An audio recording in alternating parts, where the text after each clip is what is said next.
इस सर्जन ने लोगों की जान बचाने की बजाय लोगों की जान लेनी शुरू कर दी।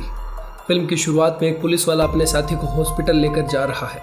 वहां पहुंचने पर डॉक्टर पॉल कहता है कि हम कुछ नहीं कर सकते। पुलिस वाला गिल्टी फील करता है क्योंकि वो जितना कर सकता था उसने उतना किया। एक नर्स पॉल को आवाज़ लगाती है कि उसे शूटर को भी देखना है। ऑफिसर आवाज़ लगाता है कि क्या तुम उस राक्षस को भी बचाने वाले हो। सीन चेंज होता है। घर पर पॉल अपनी टूटी हुई घड़ी को देखता है और अपनी पत्नी लूसी से बात करता है। तभी उन्हें ऊपर से कुछ आवाज़ें आती हैं जो उनकी बेटी जॉर्डन की थी। उसके साथ कोई लड़का था। वो नीचे आती है और काफ़ी शांत दिखने की कोशिश करती है। उसे उसके ड्रीम कॉलेज में एडमिशन मिल गया है जिसे लेकर वो काफ़ी खुश थी। वो दोनों जॉर्डन का एक सॉकर मैच देखने जाते हैं। वहाँ एक दूसरे पेरेंट्स भी खड़े थे। वो चिल्ला रहे थे और गालियाँ निकाल रहे थे। पॉल उसे शांत रहने के लिए कहता है पर उल्टा वो उसके गले पड़ जाता है और धक्का देने लगता है। तभी लूसी बीच में आती है और लड़ाई छुड़ाती है। उसके बाद वो लंच के लिए जाते हैं। वो जॉर्डन की कॉलेज को लेकर काफ़ी एक्साइटेड थे। वहीं पॉल का भाई फ्रैंक जॉर्डन से कहता है कि तुम्हें क्रिपी लड़कों से बचने के लिए मार्शल आर्ट्स सीखना चाहिए। तभी वो फ्रैंक पर ही अपने मूव्स दिखाने लगती है। फ्रैंक उसकी स्किल को मान जाता है और तारीफ करता है। वो काफ़ी समय से इसकी प्रैक्टिस कर रही थी। रेस्टोरेंट के बाहर फ्रैंक उससे कुछ पैसे मांगता है क्योंकि पिछले क्रिमिनल केस के कारण उसे कोई जॉब नहीं मिल रही है। पॉल इसके लिए हाँ कर देता है। फ्रैंक जोक करता है कि उसके भाई पॉल के पास बहुत पैसा है। वहाँ खड़ा एक नौकर इस बात को सुन लेता है और पॉल के परिवार पर नज़र रखता है। उसे लगता है कि इसके पास खूब पैसा है और खुशनुमा जिंदगी है। तभी वो आदमी मिगेल कार में उसका एड्रेस देखता है और उसकी फ़ोटो खींच लेता है। उसके हाथ पर एक टैटू भी होता है। फैमिली जॉर्डन का बर्थडे सेलिब्रेट करने की तैयारी करती है। तभी पॉल के पास फ़ोन आता है कि उसे किसी काम के लिए जाना होगा।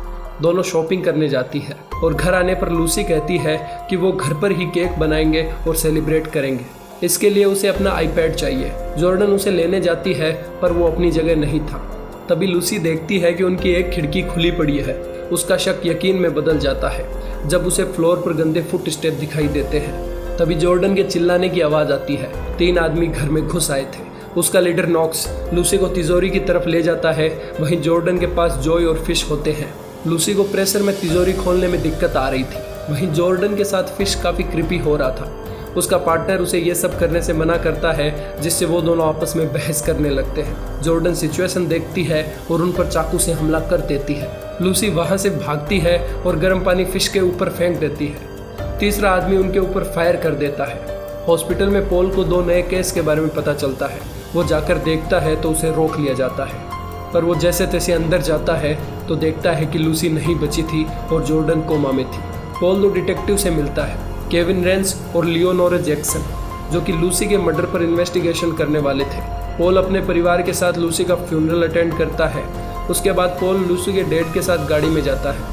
वो अचानक गाड़ी से निकलता है और देखता है कि वहाँ कुछ चोर घुस आए हैं। लूसी का पिता अपनी राइफल निकालता है और फायर करता है पर वो सभी आदमी भाग जाते हैं। वो कहता है कि कई बार अपने लोगों और अपनी चीज़ों को बचाने के लिए कानून अपने हाथ में लेना पड़ता है। इन सब के बाद पॉल को नींद लेने में दिक्कत होती है।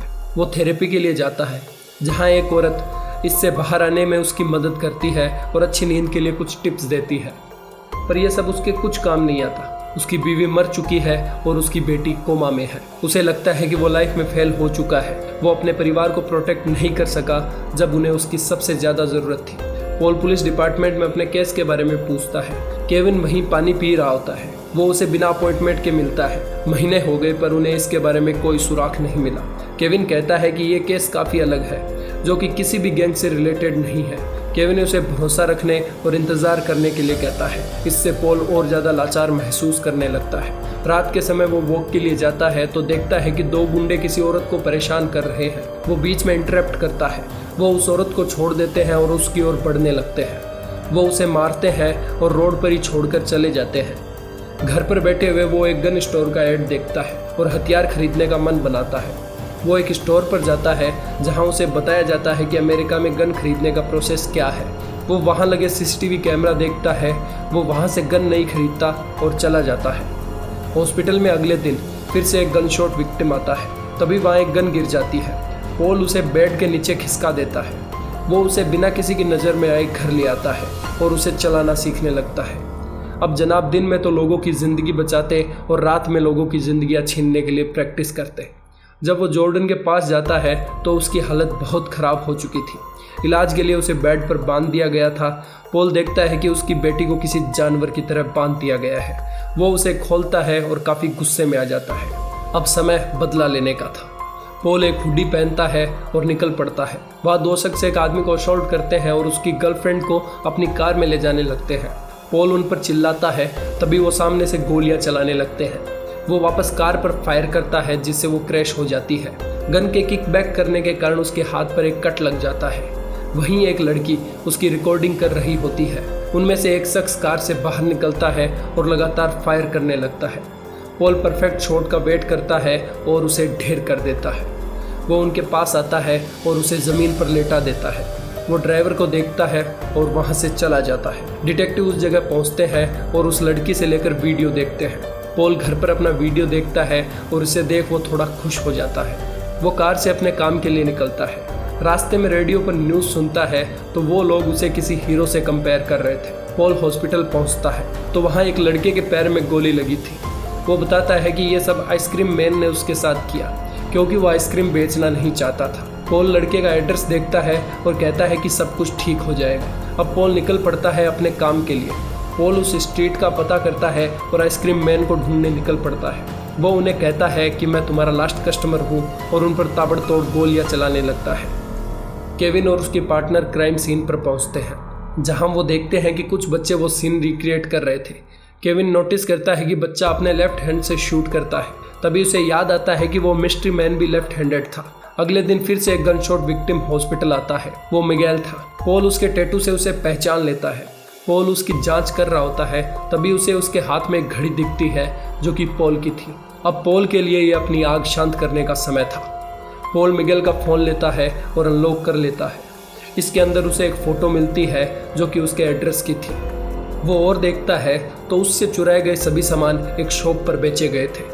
पॉल वहां जाता है और उसके मालिक पोनीटेल से बात करता है। वो मिगेल का नाम लिखता है तो उस पर शक करने लगते हैं।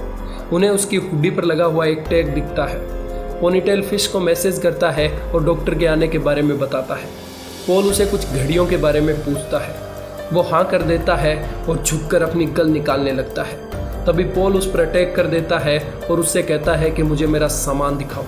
वो पॉल को सामान दिखाने पीछे की ओर लेकर जाता है। तभी फिश वहां आ जाता है। वो पॉल को शूट करने की कोशिश करता है पर उसकी जगह पोनीटेल को शूट कर बैठता है। पॉल और फिश के बीच फायरिंग होती है। तभी पॉल की गन जाम हो जाती है। फिश पानी की वजह से फिसलता है और नीचे गिर जाता है। पॉल एक गिटार से उसके सर पर मारता है और एक लोहे की रैंक भी उसके ऊपर फेंक देता है। फिश घसीटते हुए वहां से निकलता है तो पॉल उसके पैर में गोली मार देता है। फिश उससे माफ़ी मांगता है और जॉय के बारे में बताता है जो कि एक ऑटो शॉप में काम करता है। वो अचानक पॉल को लात मारता है। पॉल से एक फायर हो जाता है जो कि एक बॉलिंग बॉल पर जाके लगता है। फिश उसे मारने ही वाला होता है तभी उसके सर पर आके वो बॉल गिरती है। पॉल वहाँ से निकलने से पहले सारी हार्ड ड्राइव ले लेता है। घर जाकर पॉल उन्हें डिस्ट्रॉय करने के लिए एक ट्यूटोरियल देखता है और उन्हें डिस्ट्रॉय कर देता है। अब पॉल पर मीम बनने लगे थे और वो मीडिया में काफ़ी छाया रहता मिस्टीरियस मैन के नाम से। पॉल के ऑफिस में दोनों डिटेक्टिव आते हैं और बताते हैं कि उस घटना में शामिल एक शख्स फिश मारा जा चुका है और तुम्हारा सामान भी एक शॉप से बरामद किया गया है। पॉल सरप्राइज्ड होने की एक्टिंग करता है पर केविन को कुछ दाल में काला लगता है।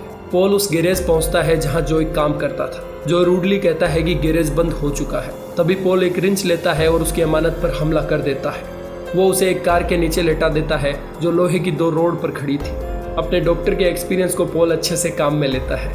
वो जल्दी ही किसी तोते की तरह बोलने लगा। वो कहता है कि इन सब के पीछे नॉक्स का हाथ है। उसी ने तुम्हें निशाना बनाया और सारा प्लान किया। पॉल मुस्कुराता है और कार की दोनों रोड खींच देता है। वहीं डिटेक्टिव फ्रैंक से मिलने जाते हैं। वो लेफ्ट हैंडेड था और साथ ही उसका पुराना रिकॉर्ड भी अच्छा नहीं था। दूसरी ओर पॉल जॉर्डन के पास बैठा था पर जॉर्डन कुछ नहीं बोल सकती। तभी उसे एक अननोन नंबर से टेक्स्ट आता है और उसका सच सबके सामने लाने की धमकी देता है। तभी फ़ोन बजता है। ये नॉक्स का कॉल था। वो पॉल को एक क्लब में मिलने बुलाता है। अपने भाई को संभालने के लिए फ्रैंक उसके घर पर आता है पर वो घर पर नहीं था। फ्रैंक अंदर आता है। अंदर आके देखता है तो उसका बेसमेंट पूरी तरह से बिखरा पड़ा था। उसे वहाँ गोलियाँ पड़ी दिखती है जिसे देखकर वो समझ जाता है कि आखिर यहाँ चल क्या रहा है। पॉल क्लब पहुँचता है। उसे बाथरूम में मिलने बुलाया जाता है। वो अपने फ़ोन से कॉल करता है और निशाना लगा पूरी बंदूक खाली कर देता है। गेट खोलकर देखता है तो वो खाली था। तभी नॉक्स पीछे से आता है और फायरिंग करता है। कुछ लोग उसके आगे आ जाते हैं, पर पॉल इनोसेंट लोगों को बचाने के लिए फायरिंग नहीं करता। उसे ऊपर एक इलेक्ट्रिकल बॉक्स दिखता है। पॉल उस पर फायर करता है। अंधेरे का फायदा उठाकर पॉल वहां से निकल जाता है। नॉक्स घायल हो जाता है और हॉस्पिटल पहुंच जाता है। डिटेक्टिव उससे सवाल करने पहुंच जाते हैं तो वो कहता है कि मैं जानता हूं शूटर कौन है। वो नाम बोलता इससे पहले पॉल को दिखाते हैं, जो अपने घाव पर दवा लगा रहा था। इसके बाद पॉल अपने बेसमेंट में जाता है जहां फ्रैंक बैठा था। फ्रैंक कहता है कि इसको खत्म करते हैं और जॉर्डन के सही होने पर फोकस करते हैं। तभी डिटेक्टिव वहां आ जाते हैं। फ्रैंक दरवाज़ा खोलता है और कहता है कि पॉल यहाँ नहीं है, इसलिए उन्हें वहाँ से जाना पड़ता है। वो वापस बेसमेंट में आते हैं और दोनों बातें करने लगते हैं। तभी उसके पास कॉल आता है कि जॉर्डन को होश आ गया है। पॉल वहाँ जाता है, पर जॉर्डन अपनी मॉम की खबर सुनकर रोने लगती है। जॉर्डन अब सही थी और जल्दी ही घर आ सकती थी। एक हफ्ते बाद दोनों बाप बेटी घर को जाने लगते हैं। वो लिफ्ट में आते हैं, तभी नॉक्स वहाँ आ जाता है। वो दोनों नहीं जानते थे कि ये कौन है, पर नॉक्स उनको अच्छी तरह से जानता था। वो जॉर्डन से बात करता है और जब वो जाने लगते हैं तो पॉल को उसके नाम से पुकारता है। पॉल फिर से अपनी इच्छा पूरी करने के लिए गन स्टोर जाता है और गन खरीदता है। जॉर्डन के घर आने के बाद नॉक्स 2 आदमियों के साथ घर में घुसता है। जॉर्डन एक जगह छुप जाती है। अब पॉल उनसे लोहा लेने को तैयार था। वो आसानी से 2 आदमियों को ढेर कर देता है, पर नॉक्स उसे कहीं नहीं मिलता। पॉल बेसमेंट में जाता है, तभी उसके ऊपर अटैक होता है। आवाज़ सुनकर जॉर्डन बाहर निकलती है। नॉक्स पीछे देखता है, तभी पॉल एक कंपार्टमेंट खोलता है और एक बड़ी गन निकालकर नॉक्स को भून देता है। डिटेक्टिव वहां पहुंचता है। केविन पूछता है क्या हुआ, तो पॉल उसे एक कहानी सुनाता है और सब कुछ सेट। पॉल जॉर्डन को उसके कॉलेज में छोड़ता है और वापस अपने घर के लिए निकल पड़ता है। इसी के साथ फिल्म खत्म होती है। अगर आपको हमारी एक्सप्लेनेशन पसंद आई हो तो सब्सक्राइब करें हमारे चैनल मूविक्स हिंदी को। धन्यवाद।